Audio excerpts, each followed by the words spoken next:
Homeopathy की सारी छोटी बड़ी खबरों के लिए कीजिए मेरे चैनल को सब्सक्राइब नाउ का बटन दबा के साथ ही साथ दबा दीजिए बेल आइकन भी। तो चलिए आइए जानते हैं कि आज की न्यूज़ क्या है। तो हम हैं बीटीएससी की वेबसाइट पे, जैसा कि आप यहाँ पे देख पा रहे हैं, बिहार तकनीकी सेवा आयोग के वेबसाइट पे हैं। अभी कुछ दिनों पहले नहीं, शायद कल या परसों एक स्कोर कार्ड रिलीज़ हुआ है एएनएम का, और साथ ही साथ आप देख सकते हैं कि आज के डेट पे एक नोटिफिकेशन भी आया है डॉक्यूमेंट वेरिफिकेशन का, जो कि 16 तारीख से 1 तारीख के बीच हो रहा है। और बीटीएससी जिस चीज़ के लिए जाना चाहती है वो अपना एक ही कार्य करने के लिए जानी जाती है। अगर वो अभी डॉक्यूमेंट वेरिफिकेशन इसका कर रही है तो किसी भी हाल में वो आयुष का रिजल्ट शो नहीं होगा। आप ये कंफर्म मानिए, 16 तारीख से 1 तारीख के बीच आयुष का रिजल्ट नहीं आएगा। तभी आयुष का रिजल्ट आ सकता है जब आप पॉलिटिकल जितने भी लीडर्स हैं उन पर दबाव बनाएंगे कि भाई रिजल्ट निकलवाइए, तभी रिजल्ट आ सकता है, अदरवाइज रिजल्ट नहीं आएगा। अब बात कर लेते हैं कि मैंने कहा था कि जैसा कि मैंने पहले ही अपने कमेंट में बहुत कुछ दिनों पहले ही किसी ने पूछा था कि रिज़ल्ट कब तक आएगा, तो मैंने एक कमेंट में लिखा था कि 15 तारीख तक रिज़ल्ट आने की पूरी उम्मीद है। लेकिन अगर 15 तारीख तक नहीं आता है, 2 दिन बाद, राइट, 2 दिन आपके पास समय, 2 दिन बाद अगर रिजल्ट नहीं आता है 16 तारीख तक, तो आप मान के चलिए कि 16 से 1 तारीख तक रिजल्ट आने की ना के बराबर उम्मीद है।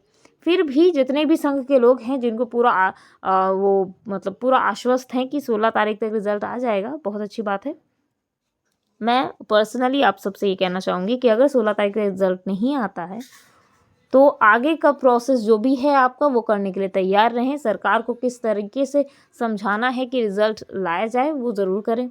रही बात जो भी जितने भी स्टूडेंट्स हैं जिनका अभी तक जॉब नहीं हो पाया है, वैसे स्टूडेंट्स जिनका अभी फाइनल ईयर होगा, उन सभी से मैं कहना चाहूँगी कि आप सभी जो अभी तुरंत रिसेंटली में न्यू सरकार फॉर्म हुई है, ऑब्वियसली आप सभी जानते हैं कि चौधरी जी के पास जो है स्वास्थ्य विभाग है, उनसे आप जाके मिल सकते हैं और उनको एक एप्लीकेशन भी दे सकते हैं और ये समझा सकते हैं कि इतने सारे कॉलेजेस हैं, इतने सारे स्टूडेंट हर साल पास आउट होते हैं। एमडी प्लस आप आयुष का सभी जोड़ लीजिएगा, होम्योपैथ, यूनानी और आयुर्वेदा तीनों जोड़िए, और उसके बाद कहिए कि इतने इतने बच्चे निकलते हैं। सारी बातें वहाँ पे डिटेल्स आप रखिएगा। जितने भी न्यू स्टूडेंट्स हैं उनको मैं कह रही हूँ, जो भी चाहते हैं कि न्यू वैकेंसी जो है वो आए, उनके लिए है कि वो जाके स्वास्थ्य विभाग के जो मंत्री हैं उनसे जाके मिले और अपनी सारी बातों को रखें कि न्यू वैकेंसी सर लाइए।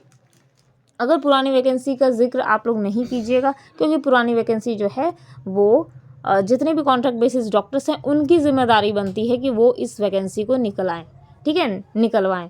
और मेरी यही एक छोटा सा, मैं बस इतना ही कहना चाहूँगी उन लोगों से कि रिज़ल्ट निकलवाने का मतलब सीधा सीधा होता है कि आपके पास कंफर्म डेट होनी चाहिए कि इतने तारीख तक रिज़ल्ट आ जाएगा।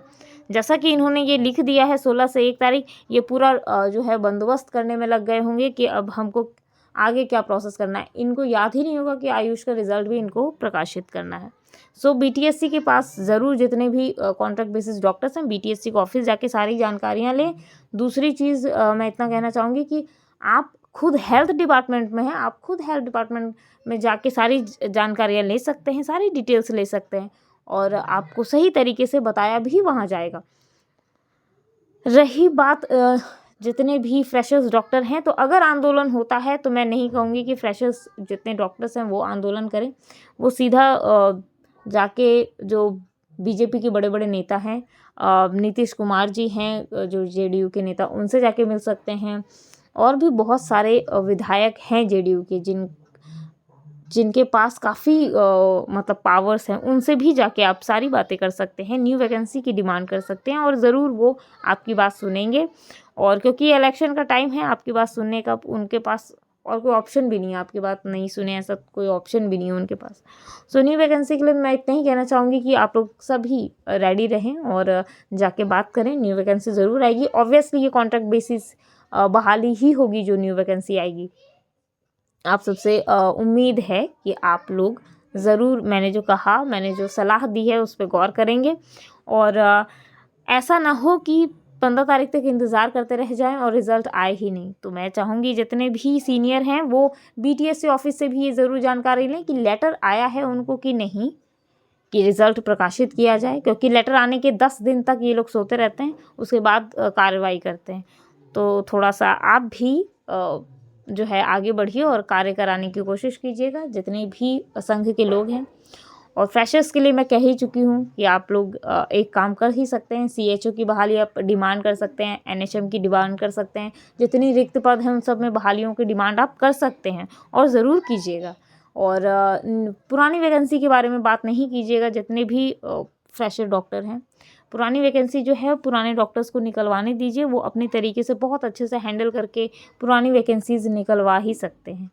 So all the best. मिलते हैं अगले वीडियो में। ये इम्पॉर्टेंट न्यूज़ थी जो मुझे लगा कि आप लोग को बताना ज़रूरी है, क्योंकि अगर 16 तारीख तक आपका रिज़ल्ट नहीं आता है तो आप मान के चलिए इस महीने तो कुछ नहीं हो सकता।